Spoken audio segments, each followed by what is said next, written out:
Hello everyone, the online गुरु में मैं सुनील शर्मा आप सभी का स्वागत करता हूं। आज के इस सेशन में हम राजस्थान सुजस के अप्रैल 2022 के एडिशन को कवर करने वाले हैं। ये हमारा पार्ट नंबर सेकंड है।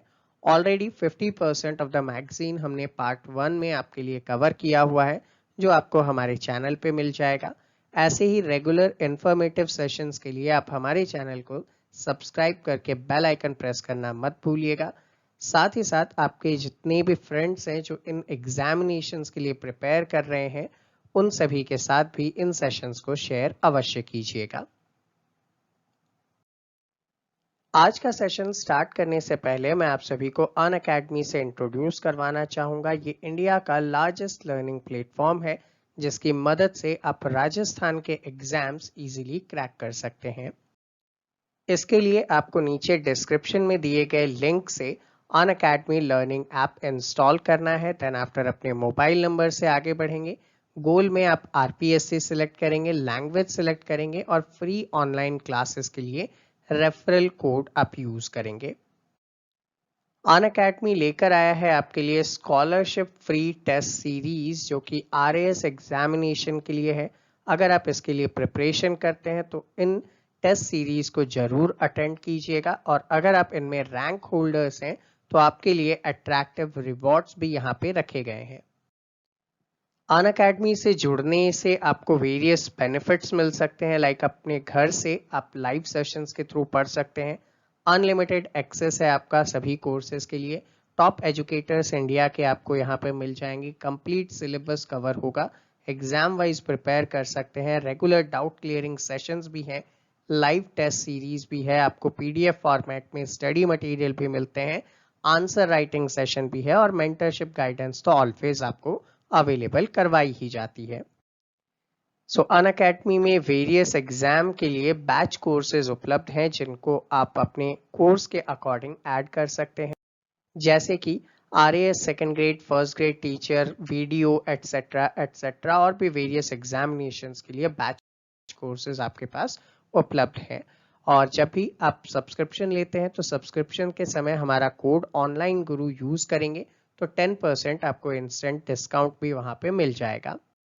अनअकैडमी को इनके वेरियस प्लेटफॉर्म पे भी आप फॉलो कर सकते हैं, like Unacademy live RPSC, Unacademy Rajasthan के यूट्यूब चैनल्स पे। साथ ही साथ आरपीएससी टेलीग्राम चैनल पे भी आप इन्हें फॉलो कर सकते हैं, और इन सभी का लिंक नीचे डिस्क्रिप्शन सेक्शन में दिया गया है। तो आइए आज का सेशन स्टार्ट करें। पसंद आए तो इसे लाइक, शेयर और चैनल को सब्सक्राइब अवश्य कीजिएगा। चलिए तो स्टूडेंट, यहाँ पे हमारे पास राजस्थान सुजस का एडिशन है अप्रैल वाला। डेट आप यहाँ पे देख ही पा रहे हैं, 20th of April 2022। स्टार्टिंग का जो पार्ट है वो हमने ऑलरेडी जो हमारा वीडियो था पार्ट 1 वाला, उसमें कवर कर लिया है। अब हम लोग स्टार्ट करेंगे पार्ट सेकंड से, और यहाँ पे पार्ट सेकंड में राजस्थान की हिस्ट्री को दर्शाते हुए बहुत सारी चीज़ें आपके लिए मेंशन की गई है, जैसे कि वर्ष 1800 में राजस्थान के भूभागों पर कौन से राजपूतों का शासन था, तो यहाँ पे राजपूत राजाओं का शासन था। तो इस वजह से यहाँ का जो रीजन है उसे क्या नाम दिया गया, राजपुताना शब्द का प्रयोग किया गया। तो इम्पॉर्टेंट क्वेश्चन बनता है कि राजस्थान के लिए राजपुताना शब्द का प्रयोग किनके द्वारा किया गया, तो आप बताएंगे जॉर्ज थॉमस। ठीक है, तो जॉर्ज थॉमस ने क्या किया था, इस भूभाग के लिए राजपुताना शब्द का प्रयोग किया था। एक बहुत ही अच्छा इंपॉर्टेंट क्वेश्चन। उसके बाद 1818 में अंग्रेजों ने क्या किया था, अजमेर पर आधिपत्य कर दिया था, और उसी के साथ साथ जो रियासतें थी, ठीक है, उन्हें 2 वर्ग रियासत तथा ठिकानों में विभाजित किया था। तो रियासत हो गई और एक क्या हो गए, ठिकाने हो गए। इनमें इनको विभाजित कर दिया गया। कर्नल जेम्स टॉड ने 1829 में एक बुक लिखी थी जो कई एग्जाम्स में आपसे प्रश्न बनाती है, और इस बुक का नाम है annals and antiquities of Rajasthan. इसमें आपको राजस्थान के बारे में, यहाँ के राजाओं के बारे में डिटेल्स में जानकारी मिलती है। ब्रिटिश शासकों ने क्या किया था, राजपुताना को प्रशासनिक दृष्टि से 4 एजेंसियों में बांटा। अब ये 4 एजेंसी में क्या क्या किए गए, तो प्रत्येक रियासत में एक एक रेजिडेंट तथा अजमेर में पॉलिटिकल एजेंट को नियुक्त किया गया था। 23 जून 1947 को जब भारत स्वतंत्र कानून से देसी रियासतों को भारत और पाकिस्तान के साथ मिलने की छूट दी गई थी, ठीक है, कि या तो आप भारत में मिल जाएं या फिर आप क्या कर सकते हैं, पाकिस्तान में मिल सकते हैं, और अगर आप चाहें तो स्वतंत्र रूप से रह भी सकते हैं। और ऐसे ही कुछ पर्टिकुलर जो रियासतें थी, जैसे जूनागढ़ हो गया, हैदराबाद हो गया, जम्मू एंड कश्मीर हो गया, इन लोगों ने स्वतंत्र रहने की अपनी इच्छा जाहिर भी की थी। जहाँ पे आप जानते हैं कि हैदराबाद ने कहा था कि भाई पाकिस्तान के साथ मिलना है। इस टाइप की बहुत सारी घटनाएं आपने उस समय पढ़ी हुई हैं। नेक्स्ट क्या होता है, 15 अगस्त 1947 को जब भारत स्वतंत्र हुआ था, तब डूंगरपुर, भरतपुर, जोधपुर तथा अलवर रियासत ने किसी के साथ नहीं मिलकर स्वतंत्र रहने का निर्णय किया था, ठीक है। तो याद रखेंगे राजस्थान से कौन कौन से रियासतें हैं जो स्वतंत्र रहने का इच्छा व्यक्त कर रहे थे, तो वो था डूंगरपुर, भरतपुर, जोधपुर, अलवर, ठीक है। इसी के साथ साथ जबकि उदयपुर, कोटा तथा बीकानेर रियासत जो थी वो भारत में मिलने को तैयार थी, ठीक है। उदयपुर, कोटा और बीकानेर रियासतें जो थी वो भारत संघ के साथ मिलने को तैयार हो रही थी। तो उस टाइम पे रियासती विभाग बनाया गया था, और रियासती विभाग का जो मेन काम था वो यही था कि इन सभी जो रियासतें हैं उनको एक किया जाए, उनका यूनिफिकेशन किया जाए, और इनके जो प्रमुख थे वो हमारे सरदार वल्लभ भाई पटेल थे। इन्होंने ही क्या किया था, अपने इम्पॉर्टेंट वर्क से यूनिफिकेशन किया इंडिया का, और आज जो आप वर्तमान स्वरूप देख पा रहे हैं वो इन्हीं की बदौलत आपको देखने को मिलता है। तो राजपूताना में कितनी रियासतें, 19 रियासतें, 3 चीफ कमिश्नरेट जिसको कि ठिकाने भी कहा जाता था, इनको विभिन्न चरणों में एकीकृत किया गया। 30 मार्च 1949 को राजस्थान का गठन किया गया था। एकीकरण की संपूर्ण प्रक्रिया कितने चरण में हुई थी, 7 चरणों में हुई थी, और ये सारे चरण आप लोग ऑलरेडी पढ़ चुके हैं, ठीक है। 9 क्षेत्रों में विभाजित थे, जिसमें अजय मेरू, हाड़ौती, ढूंढांड, गोडवाड़, शेखावाटी, मेवाड़, मारवाड़, वागड़ और मेवात जो हैं ऐसे रीजन आपके सामने थे। तो उस समय कितने भौगोलिक भूभागों में थे, तो 9 भौगोलिक भूभागों के अंदर बटे हुए थे। अब राजस्थान का जो राज्य पक्षी है वो कौन सा है, गोडावन है, इंपॉर्टेंट नोट करते हुए चलिएगा। राज्य पशु चिंकारा या ऊंट है। राज्य वृक्ष जो है वो खेजड़ी है, जबकि राज्य पुष्प रोहिड़ा है। राज्य खेल हमारा बास्केटबॉल है। नृत्य हमारा घूमर है। राज्य गीत केसरिया बालम है, तथा राज्य मिठाई जो है वो घेवर के रूप में यहाँ की प्रसिद्ध है। हालांकि ये छोटे लेवल के एग्जाम्स में क्वेश्चन बना सकते हैं, लेकिन हायर लेवल के एग्जाम्स में इनसे क्वेश्चन बनना थोड़ा सा कम हो जाएगा। अब चूंकि आपने पढ़ा कि राजस्थान 9 भौगोलिक भागों में बटा हुआ था, और राजस्थान का जो एकीकरण था वो 7 चरणों के अंदर हुआ था, तो इसी राजस्थान के एकीकरण को ही यहाँ पे एक्सप्लेन किया गया है, और आपके लिए एग्ज़ाम में ज़रूर इम्पॉर्टेंट है। इस टॉपिक से ज़रूर, अगर एकीकरण से क्वेश्चन आता है तो इस टॉपिक से आप यहाँ पे क्वेश्चन ज़रूर देख पाएंगे। तो देखिए, राजस्थान के एकीकरण में 8 वर्ष 7 माह 14 दिन, या फिर आप यूँ कह सकते हैं 3144 दिन का जो है समय लगा था। भारतीय स्वतंत्रता अधिनियम 1947 के 8वें अनुच्छेद में क्या दिया गया था, तो भारतीय स्वतंत्रता अधिनियम 1947 के 8वें अनुच्छेद में देसी रियासतों को आत्मनिर्णय का अधिकार दिया गया था। एकीकरण के लिए 5 जुलाई 1947 को रियासत सचिवालय की स्थापना की गई थी। इसके अध्यक्ष सरदार वल्लभ भाई पटेल थे, और सचिव कौन थे, वीपी मेनन थे, ठीक है। अध्यक्ष पे क्वेश्चन कम बनता है, लेकिन सचिव पे हालांकि कई बार क्वेश्चन आपने देखे हैं, ठीक है। तो रियासती विभाग की स्थापना 5 जुलाई 1947 को हुई, और इसके अध्यक्ष के रूप में सरदार वल्लभ भाई पटेल, जबकि सचिव के रूप में वीपी मेनन यहाँ पे शामिल थे। रियासती सचिव द्वारा क्या किया गया, स्वतंत्र रहने के लिए शर्तें रखी गई। शर्तें क्या क्या रखी गई कि भाई पहली तो आपकी जो जनसंख्या है वो 10 लाख से अधिक होनी चाहिए, और दूसरा आपकी वार्षिक आय 1 करोड़ रुपए से अधिक होनी चाहिए, ठीक है, तो आप स्वतंत्र रह सकते हैं।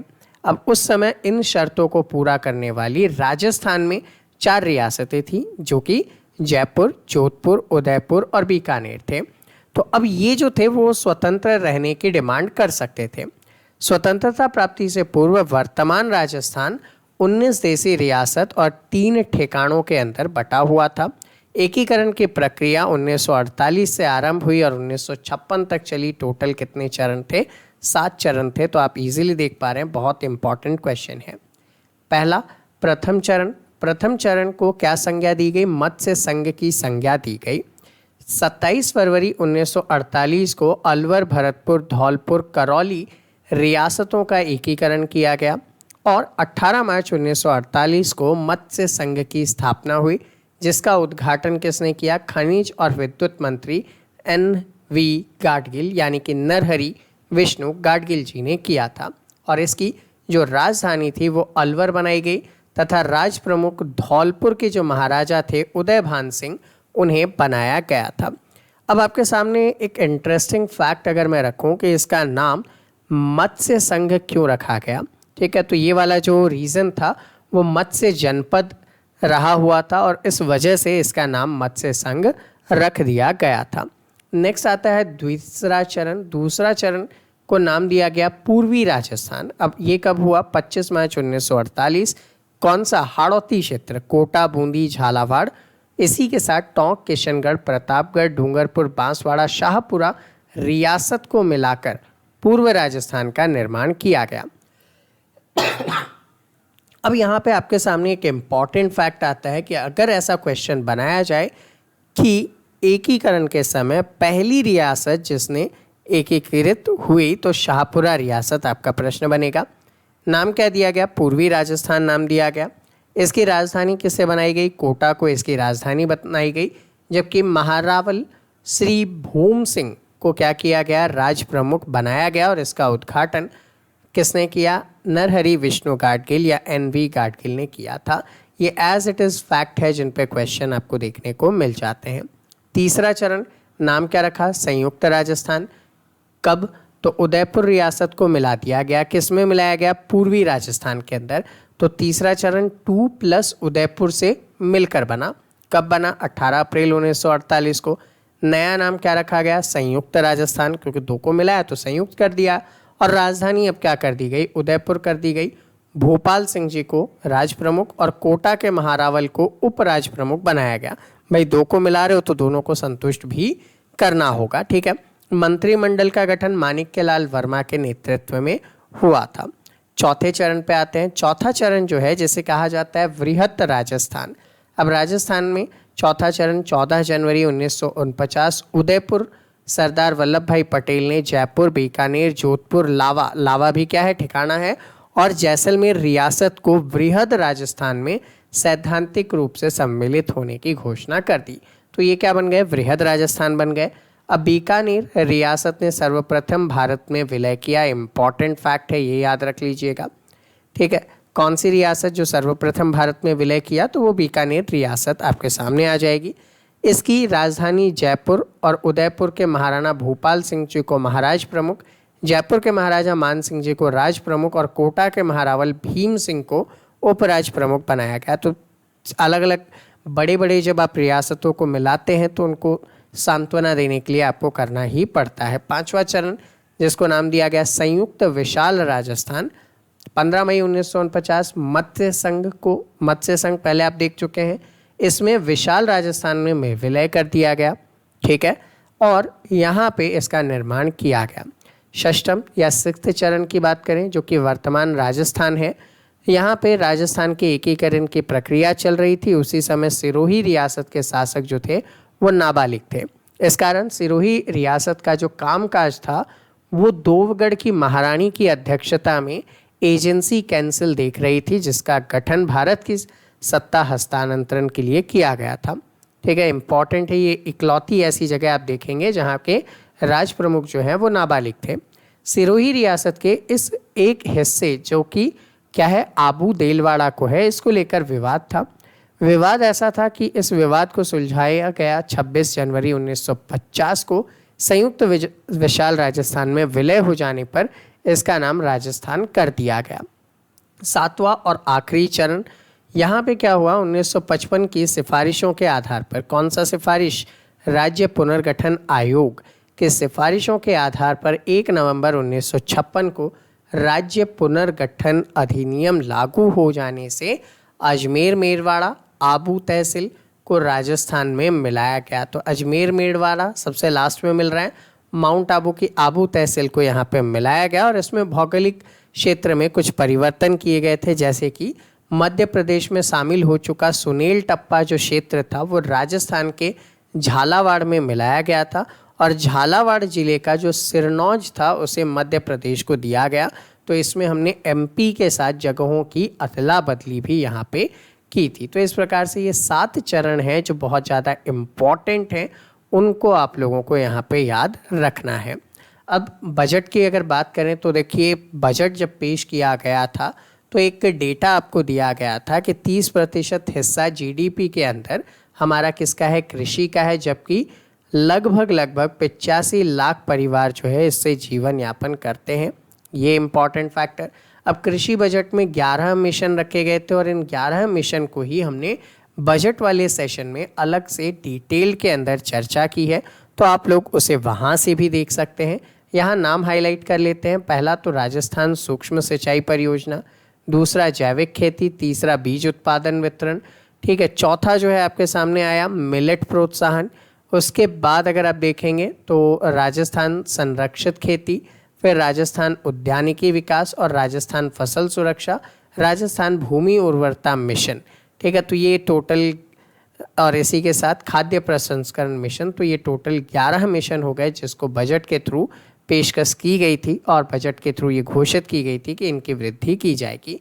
यहाँ पे एक योजना आती है ई नाम, ठीक है, ENAM नेशनल एक्विजिशन मिशन है। यहाँ पे इलेक्ट्रॉनिक वे में इसके थ्रू क्या किया जाता है कि भाई जितने भी किसान हैं वो डायरेक्ट ऑनलाइन, पहले तो क्या होता था अपने पास की मंडी में आए और वहीं पे सामान को बेचा करते थे, लेकिन ई नाम की सुविधा के बाद आप उसी मंडी में उस सामान को रख कर और किसी मंडी में भी बेच सकते हैं इलेक्ट्रॉनिकली। इसकी सुविधा यहाँ पे केंद्र सरकार ने दी थी।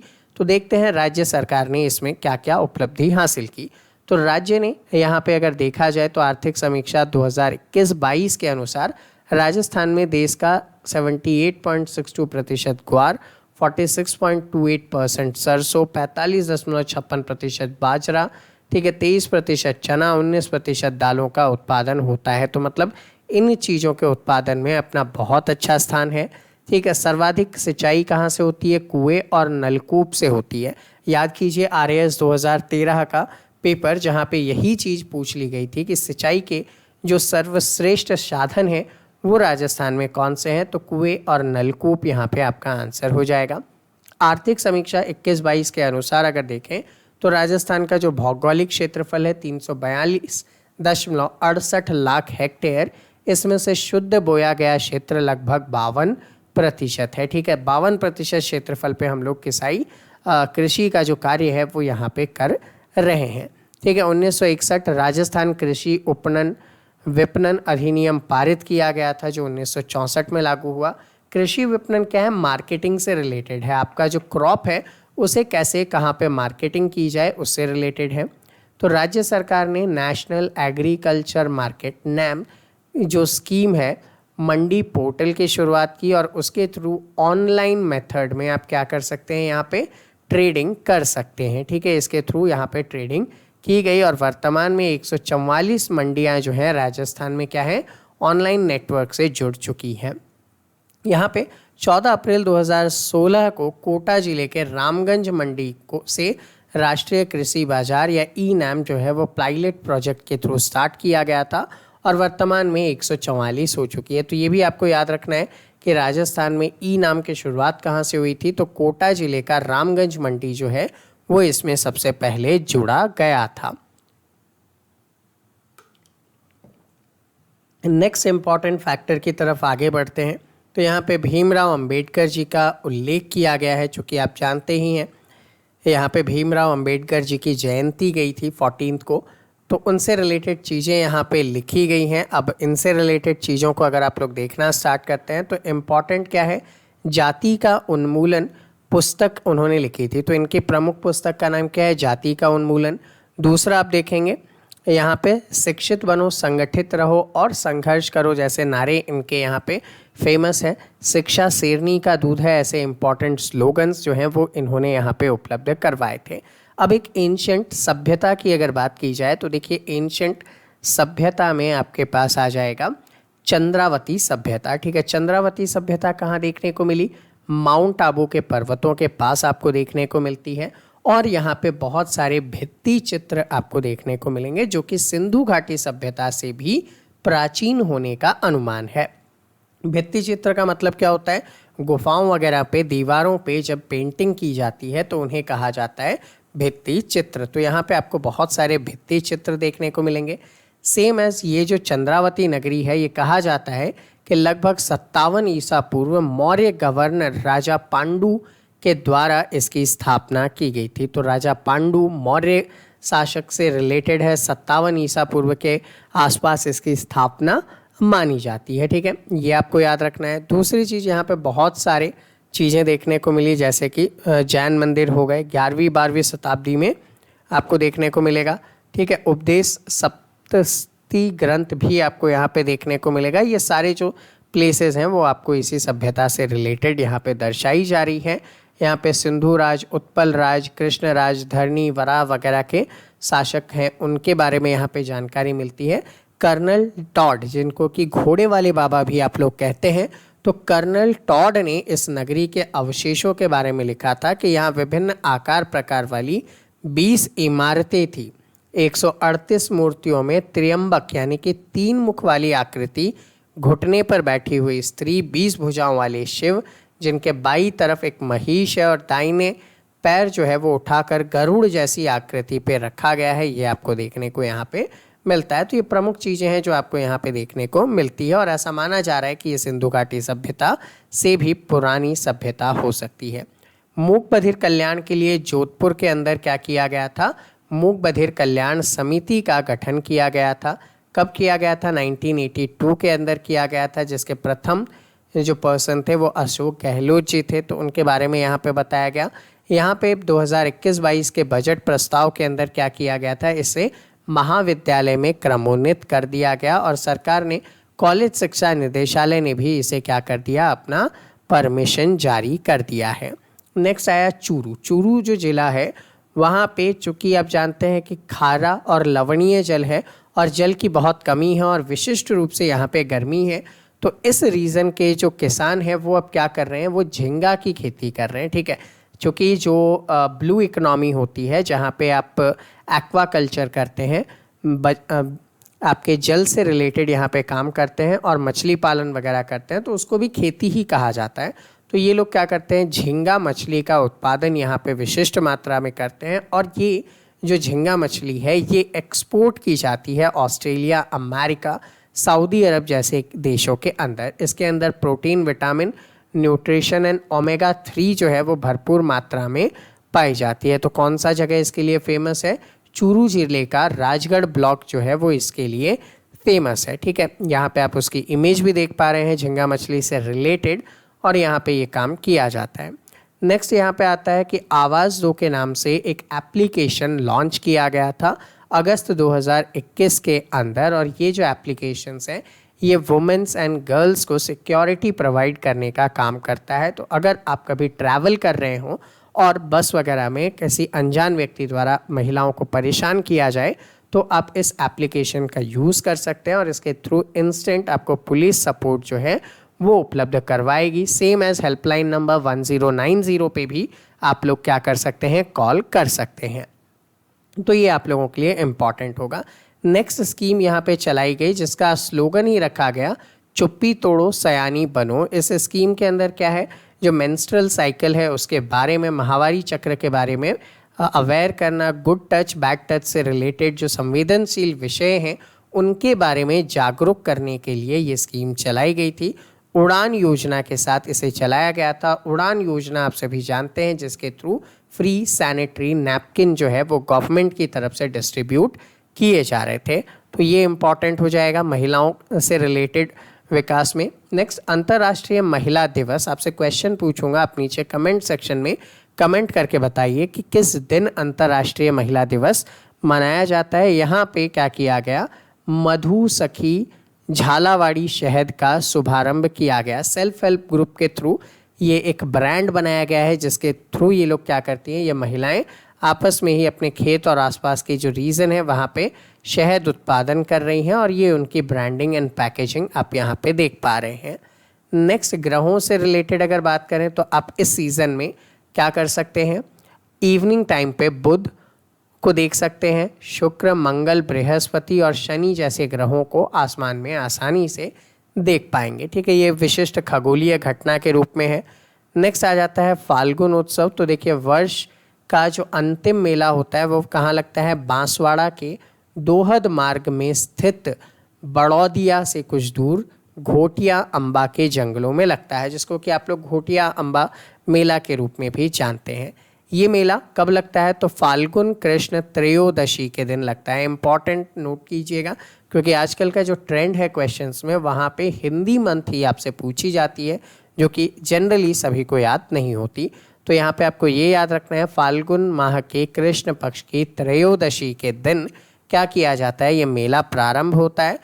अभी की अगर बात करें 2022 की, तो 30 मार्च बुधवार के दिन ये मेला जो है वो शुरू किया गया था। ठीक है, तो ये इम्पॉर्टेंट है। कहाँ पे है, तो घोटिया अम्बा के अंदर है। किस ज़िले में, बांसवाड़ा ज़िले के अंदर है। ये आपको थोड़ा सा याद रखना है। और इनके बारे में कहानियाँ कही जाती है कि यहाँ पे पांडवों ने श्री कृष्ण की सहायता से देवराज इंद्र को प्राप्त किया था। उनसे कुछ आम की गुठलियाँ यहाँ पे रोपित की थी और जिनसे बहुत सारे फल उत्पन्न हुए थे। ठीक है, और 88,000 ऋषियों का भोजन उन्होंने इसी से करवाया था। तो यहाँ पर मान्यताएं हैं अलग अलग जहाँ पे लोग अपने अपने मनोकामनाएं मांगते हैं। बाड़मेर की संस्कृति में देखें तो जिला प्रशासन द्वारा 28 से 30 मार्च तक थार महोत्सव 2022 का आयोजन किया गया।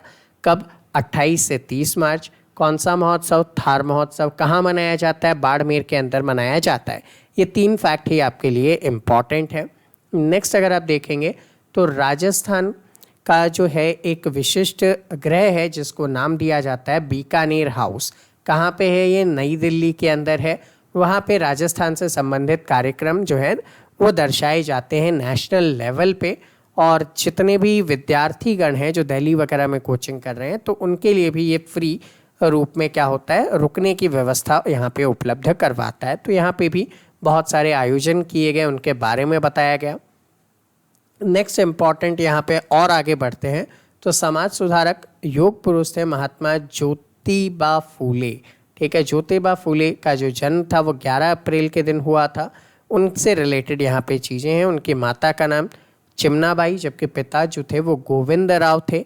ये आपको याद रखना है। 1840 के अंदर इनका विवाह किनसे हुआ था, सावित्रीबाई से हुआ था। ये दोनों ही मिलकर जाति प्रथा का विरोध करते थे। एकेश्वरवाद को अमल में लाने के लिए इन्होंने प्रार्थना समाज की स्थापना की थी। इम्पॉर्टेंट क्वेश्चन में आता है कि प्रार्थना समाज की स्थापना किसने की थी, तो इनमें प्रमुख रूप से गोविंद रानाडे और आरजी भंडारकर भी इनके साथ थे।